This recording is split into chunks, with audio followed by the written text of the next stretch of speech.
এসেছি এখানে শোক বই যে ছিল সেখানে স্বাক্ষর করতে, আমাদের শোক গাথা সেখানে লিখে রাখতে। লিখতে গিয়ে আমরা আসলে কি লিখতে পারি না কোনো কিছু, আমরা নিজেরাই শোকে ভেঙে পড়েছি। আমরা জাস্ট ফিল করছি যে মনে হচ্ছে যেন বাংলাদেশ আজকে এতিম হয়ে গেছে, বাংলাদেশের আজকে অপূরণীয় ক্ষতি হয়ে গেছে। তো আমি ব্যক্তিগতভাবে আমার কাছে একটা জিনিস মনে হচ্ছে এত কিছুর পরও সবচেয়ে সান্ত্বনার ব্যাপার যেটা, যে বাংলাদেশের মানুষ যে ওনাকে কত ভালোবাসে, কত সম্মান করে, সেটা উনি নিজের চোখে দেখে যেতে পেরেছেন। তো আরও ভালো লাগতো আমাদের যদি আমরা ওনাকে গণতন্ত্রের নবযাত্রার সময় ওনাকে পেতাম, উনি যদি সব দেখে যেতে পারতেন। আল্লাহর ইচ্ছায় উনি চলে গেছেন। বাংলাদেশের মানুষের জন্য উনি যা করেছেন, বাংলাদেশের মানুষ ওনার জন্য যেভাবে দোয়া করে, আমি বিশ্বাস করি অবশ্যই আল্লাহ ওনাকে অনেক অনেক ভালো রাখবেন। আমরা একটু আমাদের জাতীয় নিরাপত্তা উপদেষ্টা খলিলুর রহমান থেকে শুনি, উনি আরও ওনাকে একটু মাঝখানে দিলে মনে হয় ভালো আসতে।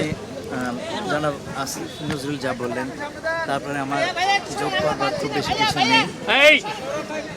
তিনি সত্যি সত্যি বলেছেন, আমরা সকলে আজকে শোকে ভেঙে পড়েছি।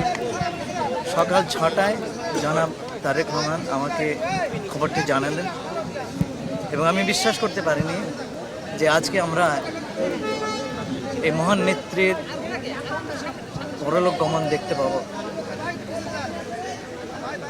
সরকার যে সমস্ত ব্যবস্থা নিয়েছে সে তো আসিফ নজরুল বললেন,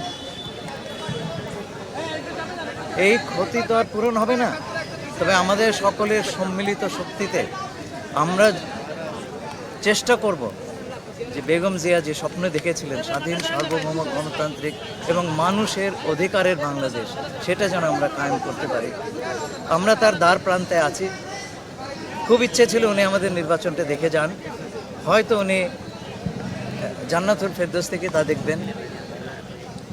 আমরা আশা করব আমরা সকলে মিলে তার স্বপ্নটা পূরণ করতে পারব।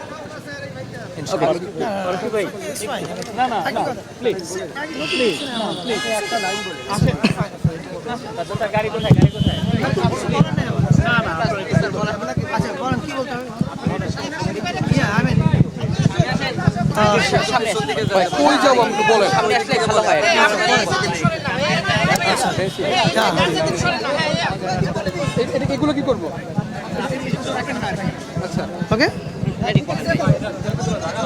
আসিফ ভাই, খলিল ভাই যেরকম বললেন, উনি তো বাংলাদেশের গণতন্ত্রের জন্য সংগ্রামের কথা যদি দেখেন আমাদের হিস্ট্রি ৭২ থেকে আজ পর্যন্ত, তাহলে সবচেয়ে সিগনিফিক্যান্ট ক্যারেক্টার হবেন বেগম খালেদা জিয়া। এটা কিন্তু is not an easy achievement, এটা উনি দীর্ঘদিনে অর্জন করেছেন। এবং সবচেয়ে ইম্পর্টেন্ট কথা যেটা আমি আমার শোক বইতেও লিখেছি, শোক বার্তায়, যে she was a rare mix of